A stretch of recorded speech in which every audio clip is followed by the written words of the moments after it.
kesempatan kali ini, saya akan membawakan sebuah dongeng dari daerah Padang yang berjudul Malin Kundang, karya Titis Asmarandana. Oke teman-teman, tanpa kita berlama-lama lagi, mari kita mulai ceritanya.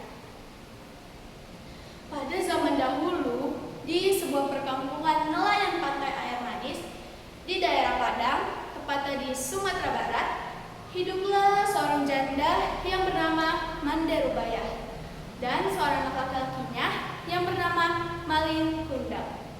Manderubaya sangat menyayangi dan memanjakan Malin Kundang. Malin juga adalah seorang anak yang penurut dan rajin. Manderubaya itu sudah tua. Ia hanya mampu berjualan kue untuk memenuhi kebutuhan ia dan anak tunggalnya.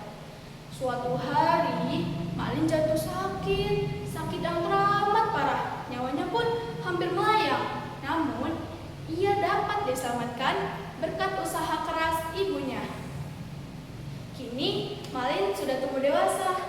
Ia meminta izin kepada ibunya untuk pergi merantau ke kota. Karena saat itu ada banyak sekali kapal yang merapat di tepi pantai air manis. Ibu, aku meminta izin untuk pergi merantau ya. Kebetulan di dekat sini ada banyak kapal yang sedang berlabuh. Jangan, Malin. Ibu takut terjadi sesuatu denganmu, nak. Menetaplah saja di sini. Temani ibu, ucap ibunya sedih saat mendengar permohonan Malin. Ibu, tenanglah. Tidak akan terjadi sesuatu denganku. Lagi pula, ini kesempatan, Bu. Belum tentu setahun sekali ada kapal yang merapat di sini.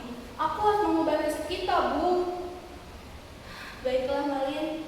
Ibu mengizinkanmu, nak. Tapi ingatlah untuk segera kembali. Ibu akan senantiasa menunggumu di sini.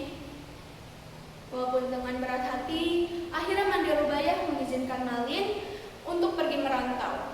Malin pun dibekali nasi berbungkus daun pisang sebanyak 7 bungkus. Dan berangkatlah Malin ke tanah rantau meninggalkan ibunya sendirian. Hari-hari telah berlalu. Setiap ada kapal yang merapat, Manderubaya selalu menanyakan tentang anaknya. Di mana Malin? Apakah kalian melihat Malin? Kapan ia pulang? Namun setiap ia bertanya kepada awak kapal ataupun nahkoda, sama sekali tidak mendapatkan jawaban apapun. Malin sama sekali tidak pernah menitipkan barang ataupun pesan kepada ibunya. Bertahun-tahun kemudian, akhirnya Manderubaya mendapatkan kabar tentang anaknya dari seorang nahkoda yang dulu pernah membawa Malin. Mande, tahukah kau, anakmu kini telah menikah dengan seorang gadis cantik, putri seorang bangsawan yang sangat kaya raya. Mendengar hal itu, Manderubaya sangat gembira. Ia berdoa agar anaknya selamat dan cepat kembali. Namun, setelah berbulan-bulan mendapatkan kabar itu dari nahkoda, Malin tak kunjung kembali untuk menjenguknya. Malin, kamu di mana, nak? Ibumu sudah tua, nak. Kapan kau pulang? Isaknya pilu di setiap malam. Ia yakin anaknya pasti akan kembali. Benar saja, tak beberapa lama kemudian, di suatu pagi hari yang cerah, terlihat sebuah kapal yang megah dan indah sedang berlayar menuju pantai. Orang-orang di sana menyambut mereka dengan meriah. Mereka mengira kapal itu milik seorang sultan ataupun seorang pangeran. Kapal itu pun mulai mendekat. Terlihat sepasang dua anak muda yang sedang berdiri di anjungan. Pakaian mereka berkilauan terkena sinar matahari. Wajah mereka dihiasi senyum karena bahagia disambut meriah. Manderubaya pun ikut berdesakan. Jantungnya berdebar keras saat melihat lelaki muda yang berdiri di sana. Duk duk, duk duk, duk duk. Ia yakin itu pasti anaknya, Malin Kundang.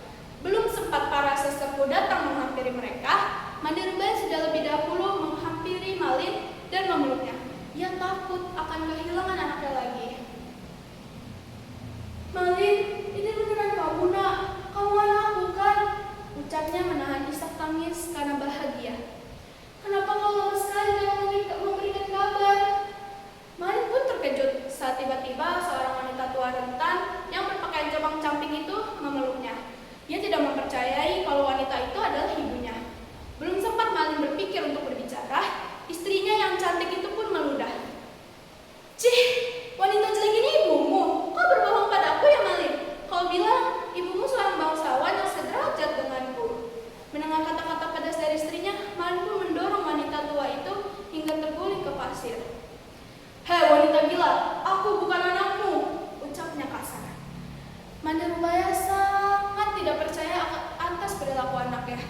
Ia pun terkapar di pasir sambil berkata, "Malin, aku ini ibumu, nak.